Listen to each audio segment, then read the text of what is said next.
The Normandy sky burned orange against the pre-dawn darkness on June 6, 1944, as Staff Sergeant Tommy Mac McKenzie felt his C-47 Skytrain shudder through another burst of flak. 23 paratroopers sat shoulder to shoulder in the cramped fuselage, their faces painted with camouflage grease and determination, each man clutching his gear like a lifeline. Mac's fingers traced the familiar outline of his M1A1 Carbine. Its folding stock collapsed against his leg, a weapon that German intelligence had dismissed as a police gun, too light for serious combat. 2 minutes, shouted Lieutenant Harrison over the roar of engines and anti-aircraft fire. The red light bathed the cabin in an eerie glow, transforming each paratrooper into a shadow of war. Mac had made 17 jumps in training, but nothing had prepared him for this moment, the moment when everything they'd trained for would either save lives or end them. Private Danny Rodriguez, barely 19, with scared eyes that belied his steady hands, sat directly across from Mac. The kid from San Antonio had never seen combat, but he'd proven himself the best marksman in their unit during training at Fort Benning. His M1A1 Carbine was slung across his chest, 30 rounds of .30 caliber ammunition, ready to speak a language that transcended nationality. "Sergeant," Danny whispered, his voice barely audible above the aircraft's symphony of metal and motion. "What if we land in the wrong place?"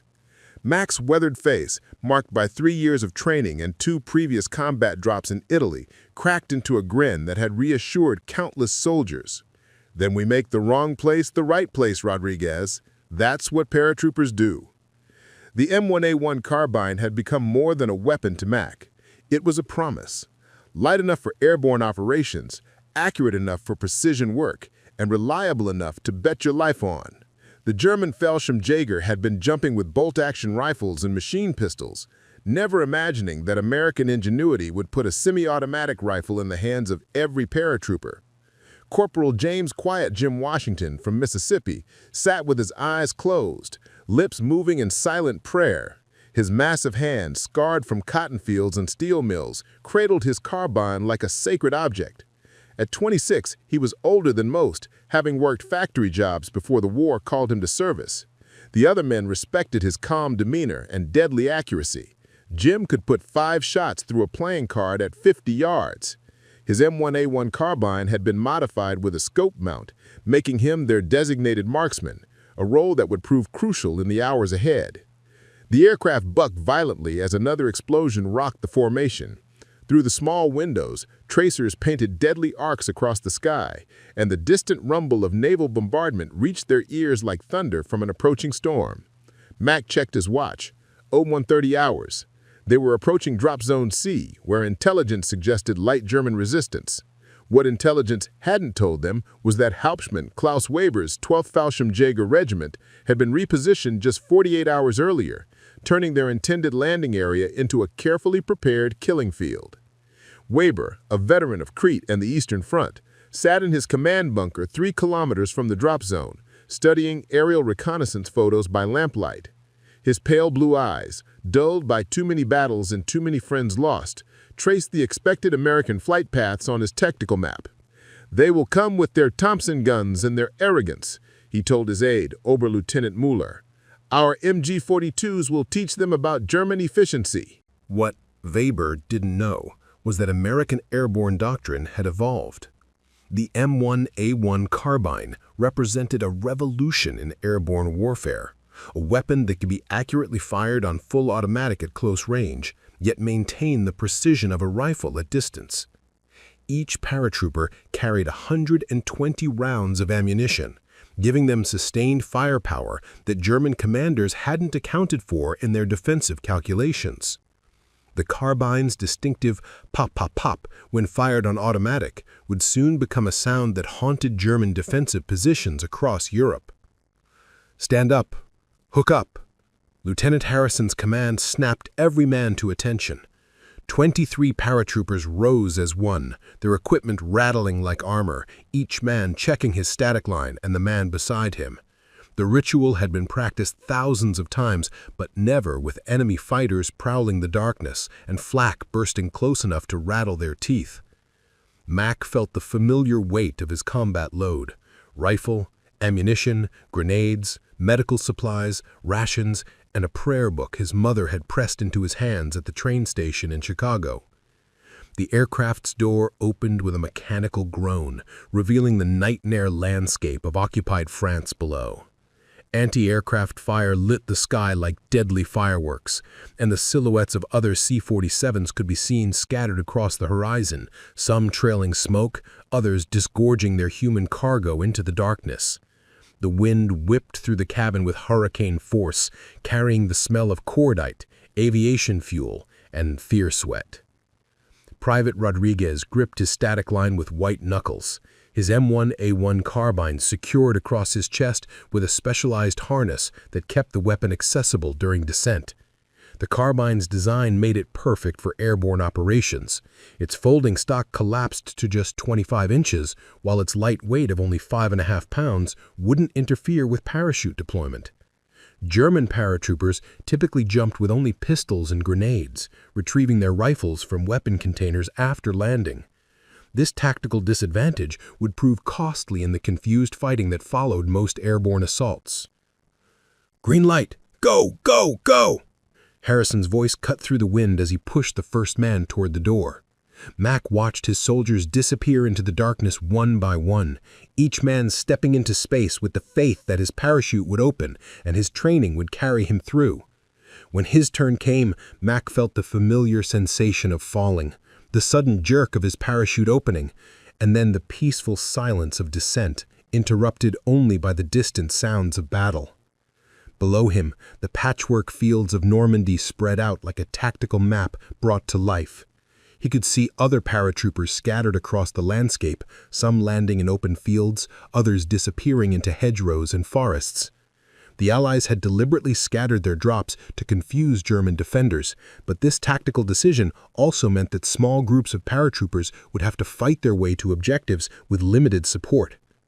As Mac descended, he spotted muzzle flashes from a German position near a stone farmhouse. The distinctive sound of an MG-42 machine gun, Hitler's buzzsaw, reached his ears, its incredible rate of fire unmistakable. Somewhere in the darkness, American paratroopers were already fighting for their lives, armed with weapons that German intelligence had underestimated.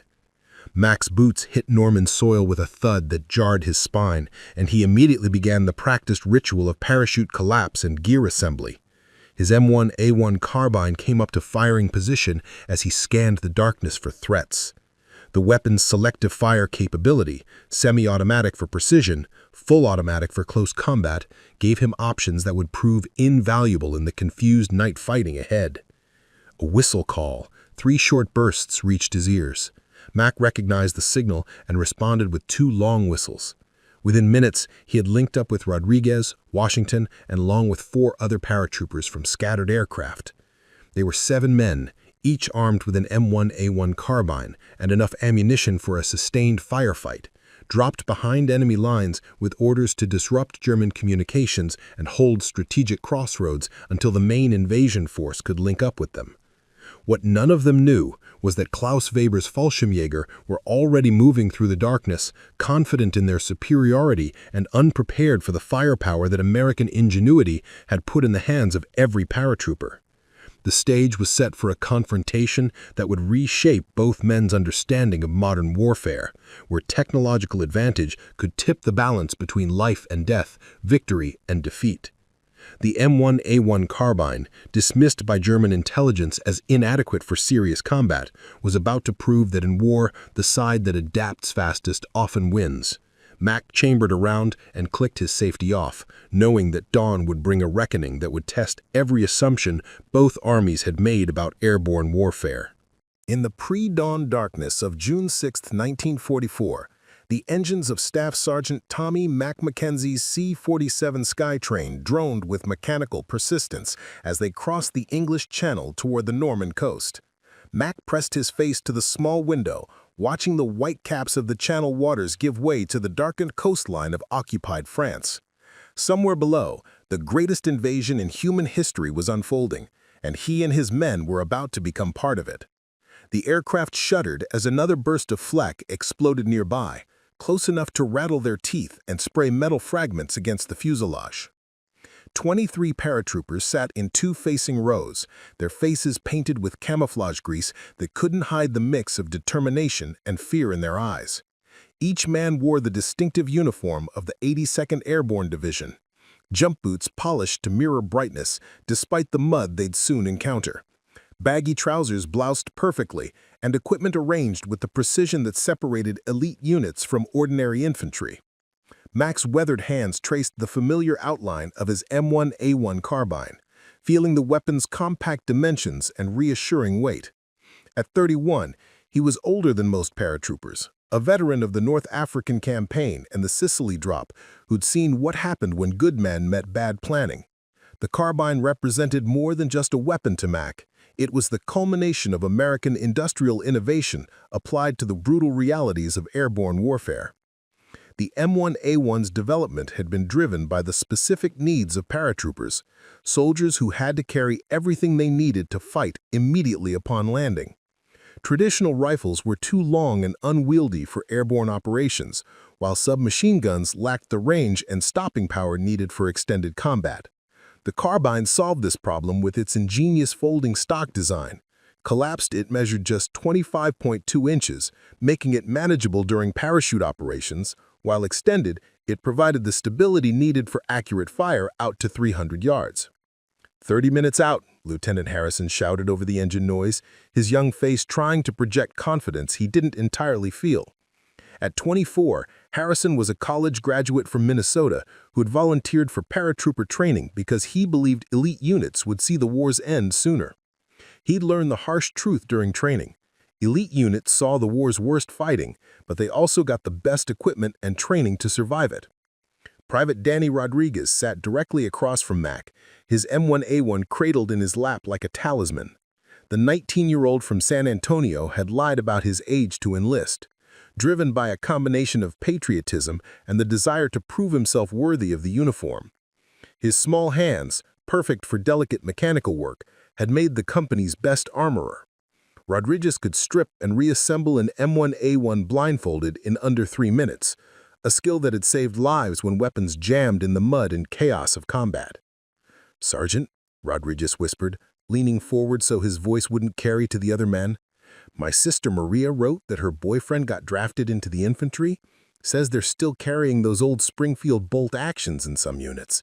Makes me feel lucky we got these carbines." Mac nodded, remembering his own brother's letters from the Pacific, where Marines were fighting with a mix of weapons, some dating back to the First World War. The brass finally figured out that paratroopers need firepower they can count on the moment they hit the ground. No time to run back to some weapons container when Germans are shooting at you. The carbine's .30 caliber cartridge was lighter than the .30-06 round used in the standard Garand rifle, but it packed enough punch to drop a man at combat ranges while producing manageable recoil for rapid fire. More importantly, each paratrooper could carry 120 rounds of carbine ammunition in the same weight as 80 rounds of Garand ammunition, giving them 50% more staying power in extended firefights. Corporal James "Quiet Jim" Washington from Mississippi occupied the corner seat, his massive frame making the aircraft's interior seem even more cramped. At 26, Jim was the oldest enlisted man in their stick, a man who'd worked cotton fields and steel mills before the war transformed him into one of the Army's most lethal marksmen. His M1A1 bore custom modifications, a scope mount of his own design and a trigger job that reduced pull weight to a crisp 3 pounds. Jim could put 5 shots through a playing card at 100 yards, a skill that had made him their designated marksman. Jim's journey to this aircraft had been longer and harder than his white comrades. He'd fought battles for the right to serve in combat units, faced discrimination that tried to limit him to labor battalions, and proven his worth through performance that couldn't be dismissed or ignored. His M1A1 Carbine represented more than American industrial capability. It symbolized the promise that a man's worth would be measured by his actions, not his skin color. The aircraft lurched violently as another flak burst exploded nearby, close enough to punch holes in the fuselage and send hot metal fragments ricocheting around the cabin. Private Tommy Kowalski from Detroit yelped as a piece of shrapnel burned through his sleeve, leaving a red welt on his forearm. The 20-year-old Polish-American had worked in the Ford plant before the war, where he learned the value of reliable machinery and precise engineering. His M1A1 bore evidence of his automotive background. Every metal surface polished, every screw properly torqued, every mechanism functioning with mechanical precision. "Jesus, Mary and Joseph!" Kowalski muttered, examining the shrapnel tear in his sleeve. "They're really trying to kill us." "That's generally the idea in a war," replied Sergeant First Class Mike O'Brien from Boston, his Irish accent thickened by adrenaline and nerves. O'Brien was Mac's second in command, a man who'd earned his stripes in the brutal fighting at Anzio, where American paratroopers had held impossible positions against German counterattacks. His M1A1 bore the scars of previous battles, a dented stock from hand-to-hand combat, scratches from crawling through Italian rocks, and a barrel worn smooth from thousands of rounds fired in training and combat. Through the aircraft's small windows, they could see other C-47s scattered across the sky, some trailing smoke from flak damage, others maintaining perfect formation despite the deadly fireworks exploding around them. The sight of hundreds of transport aircraft filled with paratroopers created a sense of being part of something larger than themselves, a massive undertaking that would reshape the war's direction. Mac checked his watch. 014 hours. Somewhere below, the German defenders were manning their positions, confident in their prepared defenses and established fields of fire. What they didn't know was that American airborne doctrine had evolved since the Sicily drop, where paratroopers had learned hard lessons about the importance of immediate firepower upon landing. Hauptmann Klaus Weber of the 12th Fallschirmjäger Regiment sat in his command bunker 40 kilometers inland, studying intelligence reports by the light of a kerosene lamp. The 32-year-old German paratrooper was a veteran of Crete, where he'd earned his Knight's Cross leading the assault on Malame airfield. His experiences had taught him that airborne operations succeed through speed and violence of action, qualities that required weapons capable of sustained fire. Had Hauptmann, reported Oberleutnant Müller, Weber's aide and intelligence officer, radio intercepts suggest the Americans will drop scattered forces across a wide area. Our defensive plan should contain them until reinforcements arrive. Weber nodded, but something nagged at him. Intelligence reports described American paratroopers as well-trained but equipped with submachine guns and light weapons, unsuitable for sustained combat. Recent prisoner interrogations, however, mentioned a new American rifle, something called a carbine, that combined the portability of a submachine gun with the range of a rifle. German intelligence had dismissed these reports as exaggeration or misidentification. Back in the C-47, Mac felt the aircraft begin its descent toward the drop zone. The anti-aircraft fire was intensifying, creating a deadly light show that illuminated the landscape below in brief, terrifying glimpses. He could see hedgerows, farmhouses, roads, and forests, terrain that would channel movement and create killing fields for whoever controlled the high ground. "Equipment check," Mac commanded, his voice carrying the authority of 3 years of combat experience. Each paratrooper went through the ritual that had been drilled into them during months of training. Parachute harness tight, reserve chute accessible, weapon secure but ready, medical supplies in the right pocket, ammunition distributed across multiple pouches to prevent total loss if one container was damaged. The M1A1's design made this equipment check faster and more reliable than with traditional rifles. Its folding stock locked securely in both extended and collapsed positions. Its safety was large enough to operate while wearing gloves, and its simple controls could be manipulated in darkness or under stress. American engineers had learned from British paratrooper experiences, where complex weapons had failed at crucial moments due to mechanical problems or user error under combat conditions. "Stand up," Lieutenant Harrison commanded as the red light came on, bathing the cabin in hellish illumination. 23 paratroopers rose as one, their equipment creating a symphony of rattles, clicks, and metallic sounds.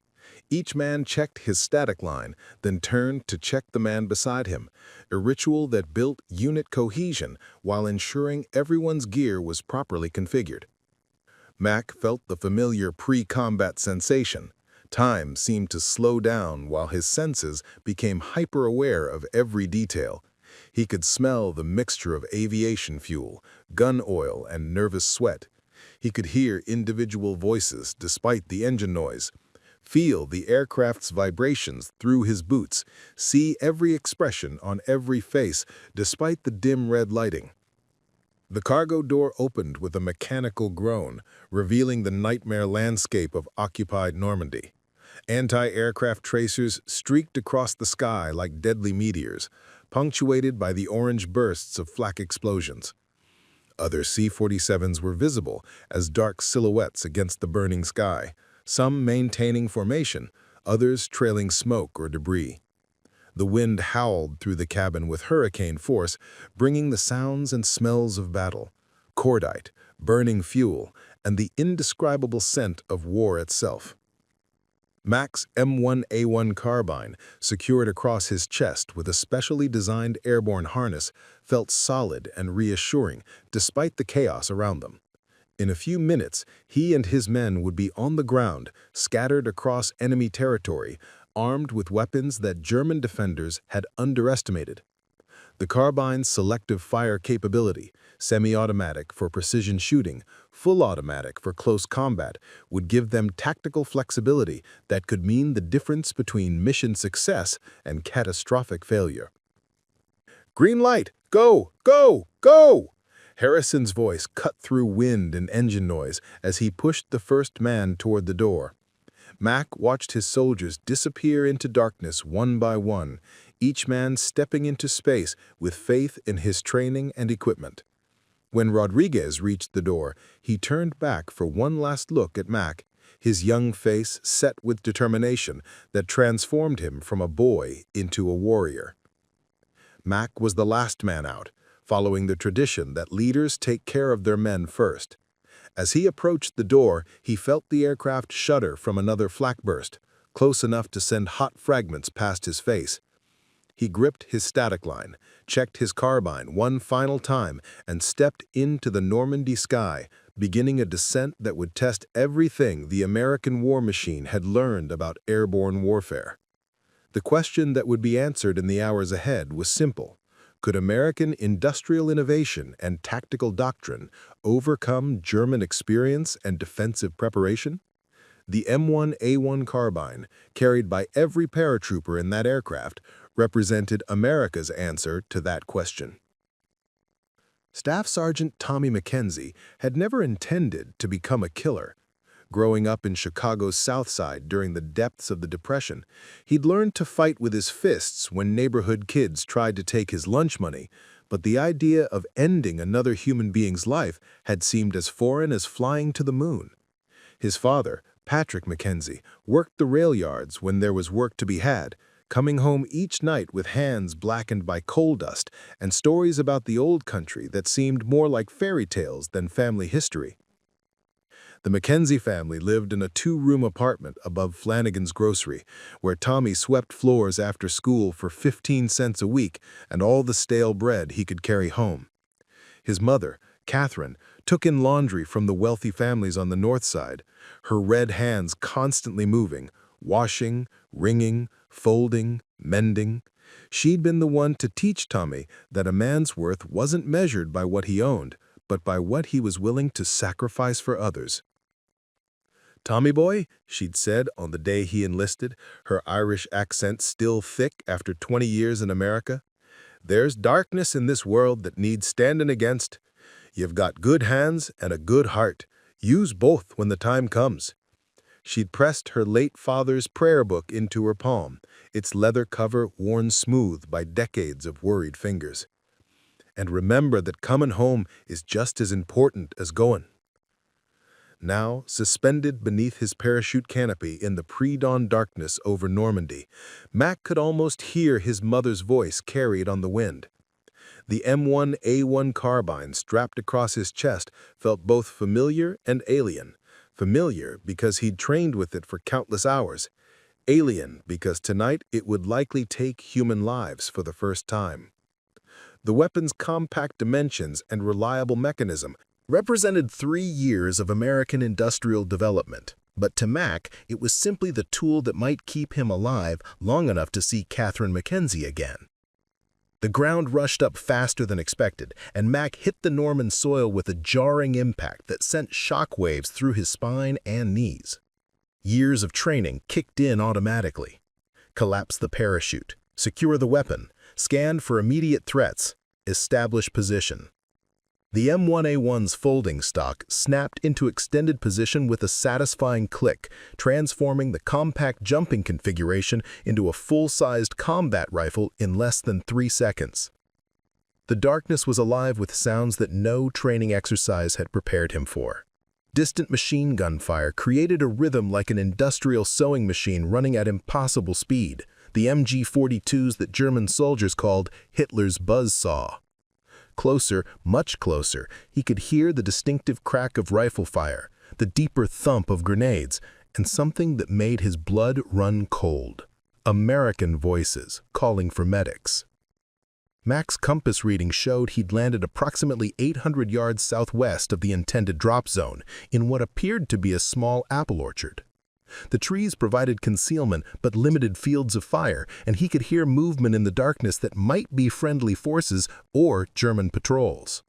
The M1A1's selective fire capability suddenly seemed less like a technical specification and more like a lifeline. Semi-automatic for precision identification at distance, full automatic for close-range encounters where hesitation meant death. A low whistle, 3 short bursts reached him from the direction of a stone wall that divided the orchard from an open field. Mac recognized the signal and responded with the proper countersign, feeling relief wash over him as he identified the whistle as coming from Corporal Washington. Within minutes, Mac had linked up with 6 other paratroopers from his aircraft: Washington, Rodriguez, Kowalski, O'Brien, and 2 men from Lieutenant Harrison's stick, Private First Class Anderson from Minnesota and Private Murphy from New York. "Anyone seen the lieutenant?" Mac asked as the 7 soldiers formed a defensive circle in the shadow of an ancient apple tree. The tree's gnarled branches, heavy with unripe fruit, created a natural canopy that would conceal them from German observers while allowing good fields of fire in multiple directions. Washington, his deep Mississippi drawl somehow reassuring in the chaos, replied, "Saw his chute heading east. Looked like he was coming down near that village we saw on the aerial photos. Could be anywhere within a mile radius." Private Rodriguez, barely visible in the pre-dawn gloom, had his M1A1 trained on the tree line to their north. The young Texan's breathing was controlled and steady, his finger resting beside the trigger guard in perfect demonstration of the fire discipline that had been drilled into them during training. "Sergeant, I'm hearing vehicle movement on the road beyond those trees. Sounds like a convoy, maybe 3 or 4 trucks." Mac checked his watch. 0215 hours. According to their mission briefing, they were supposed to link up with other scattered elements and establish blocking positions at T road junctions by 0400 hours. The convoy Rodriguez had identified might be German reinforcements moving to counter the airborne assault, or it could be a routine patrol that had no idea American paratroopers were landing in their operational area. The M1A1 Carbine's development had been driven by exactly this type of tactical situation. Traditional airborne doctrine called for paratroopers to avoid contact until they could concentrate sufficient force to overwhelm enemy positions. But the scattered nature of night drops meant small groups would inevitably encounter German forces before the main effort could be organized. The Carbine gave these small groups firepower that could tip the balance in unexpected encounters. "Murphy, Anderson, you 2 take the south side of this position," Mac whispered, his voice barely audible even to men sitting 3 feet away. "Washington, you've got the best eyes. Find a position where you can cover that road. Rodriguez, Kowalski, O'Brien, spread out along this wall. Interlocking fields of fire no more than 10 yards between positions." As his men moved to their assigned positions, Mac felt the weight of command settle on his shoulders like a physical presence. These weren't faceless soldiers from a training manual. They were kids from the American heartland. Young men who'd volunteered for the most dangerous duty in the most dangerous war in human history. Rodriguez had left a girlfriend in San Antonio who wrote him letters every day. Kowalski sent half his pay home to support his widowed mother. Washington carried a photograph of his 3 children, though he'd never been allowed to marry their mother due to segregation laws that seemed impossibly distant from this apple orchard. The vehicle's sounds were getting closer, and Mack could now distinguish individual engines, definitely German, based on the high-pitched whine that characterized Wehrmacht trucks. He estimated at least 4 vehicles, moving slowly as if the drivers were being cautious or looking for something. The convoy might be conducting a routine security patrol, or they might be responding to reports of American paratroopers in the area. Mack's M1A1 felt solid in his hands, its weight distributed perfectly for rapid target acquisition. The weapon's iron sights were simple but effective, designed for quick shooting under combat conditions rather than precision marksmanship. At the ranges they were likely to encounter in Bokish country, the dense hedgerow terrain that characterized this part of Normandy, the carbine's accuracy would be more than adequate for their needs. Private Murphy, the New Yorker with hands that shook slightly when he wasn't holding a weapon, had positioned himself behind a fallen log that provided both cover and a stable shooting rest. At 22, Murphy had worked construction in Manhattan before the war, building skyscrapers that seemed to defy gravity and common sense. His M1A1 bore scratches and dings from the parachute landing, but Mack had watched him perform a functions check with the smooth efficiency of a professional soldier. "Vehicle stopping," Washington reported in a whisper that somehow carried clearly to every position. "Sounds like they're dismounting troops. Count 8, maybe 10 men, moving this way on foot." Mack felt his heart rate accelerate, but his hands remained steady on his carbine. The weapon's selective fire lever was set to semi-automatic, allowing for precise shot placement while conserving ammunition. Each man carried 120 rounds of .30 caliber ammunition, enough for a sustained firefight if properly managed, but not enough to waste on poorly aimed shots. The German patrol appeared at the edge of the orchard like ghosts materializing from the darkness. Mack could make out their distinctive silhouettes, helmets that looked like coal scuttles, long coats that reached almost to their knees, rifles held at port arms in the universal posture of soldiers expecting trouble. Their movement was professional and coordinated, suggesting these weren't green recruits, but veteran troops who understood infantry tactics. Through his carbine's rear sight, Mack could see the German soldier pause at the stone wall less than 30 yards from Rodriguez's position.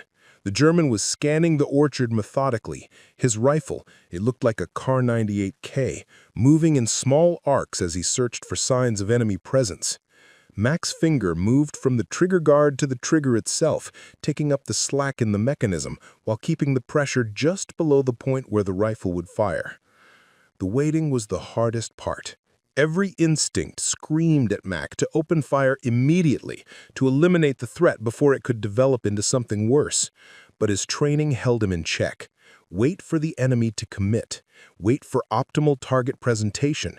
Wait for the moment when violence would achieve maximum effect with minimum risk to his own men. Rodriguez, invisible in his position behind the stone wall, had his M1A1 trained on the German patrol leader. The young Texan's breathing was so controlled that Matt could barely detect movement in his position. Rodriguez had grown up hunting white-tailed deer in the Texas hill country, where patience and marksmanship were equally important. His carbine was modified with a slightly heavier trigger pull to prevent accidental discharge under stress, but his finger control was so precise that the modification made no practical difference.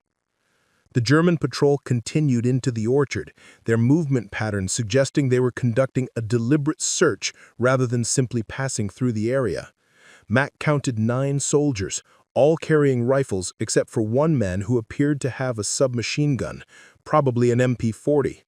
Their uniforms looked like Wehrmacht rather than SS, which might mean they were regular infantry rather than elite troops, but in darkness and at combat ranges, the distinction mattered less than their tactical competence. Washington, positioned behind a thick apple tree with his scoped M1A1, had the best view of the developing situation. The Mississippi sharecropper's son had learned to shoot by necessity, putting meat on his family's table when there wasn't enough money for store-bought food. His modified carbine could reach out to 200 yards with devastating accuracy, giving their small group capabilities that German planners hadn't anticipated. "Sergeant," Washington's whisper was barely audible. "They're spreading out. Looks like they know we're here." Mac's mind raced through the tactical possibilities. If the Germans knew American paratroopers were in the orchard, they might be trying to fix them in place while calling for reinforcements. Or they might be planning to assault the position immediately, hoping to overwhelm the Americans through speed and violence. Either way, the initiative was slipping away from the paratroopers. The M1A1 Carbine's 15-round magazine suddenly seemed woefully inadequate against 9 German soldiers, but Mac knew that firepower wasn't just about ammunition capacity, it was about accurate shot placement and coordinated fire. His men were spread across a 40-yard front, each with a clear field of fire and specific sectors of responsibility. If they could maintain fire discipline and coordinate their shooting, they could achieve local fire superiority despite being outnumbered. The lead German soldier suddenly froze, his rifle coming up to his shoulder as he spotted something in the darkness. Mac realized with cold certainty that the German had seen one of his men, probably Rodriguez, whose position was closest to the enemy patrol. Time slowed to a crawl as Mac watched the German's finger move to his trigger, knowing that the next few seconds would determine whether his soldiers lived or died. Mac's M1A1 spoke first, its distinctive crack cutting through the pre-dawn silence like lightning splitting the sky. The .30 caliber bullet struck the German soldier's center mass, spinning him around and dropping him to the Norman soil with finality that ended discussion and began war. The carbine's semi-automatic capability allowed Mac to fire a second shot before the German body hit the ground, ensuring that the enemy soldier would pose no further threat. The orchard erupted into chaos as 7 American carbines opened fire simultaneously, their combined firepower creating a sound like canvas tearing at enormous speed. The Germans, caught in the open with no cover except the apple trees, found themselves facing a level of small arms fire they hadn't expected from a scattered paratrooper patrol. The M1A1's selective fire capability allowed the Americans to adjust their rate of fire to the tactical situation. Rapid semi-automatic fire for precision shots, full automatic bursts when German soldiers tried to rush their positions. Rodriguez's carbine chattered on full automatic as 3 German soldiers tried to flank his position along the stone wall. The young Texan's weapon control was perfect, firing 3-round bursts that conserved ammunition while maintaining suppressive fire. His first burst dropped 1 German soldier immediately, while the second burst sent the other 2 diving for cover behind a pile of pruned apple branches that provided concealment but no protection from .30 caliber bullets. Washington's scoped M1A1 reached across the orchard with surgical precision. His modified trigger and steady hand combined to place bullets exactly where they needed to go. The Mississippi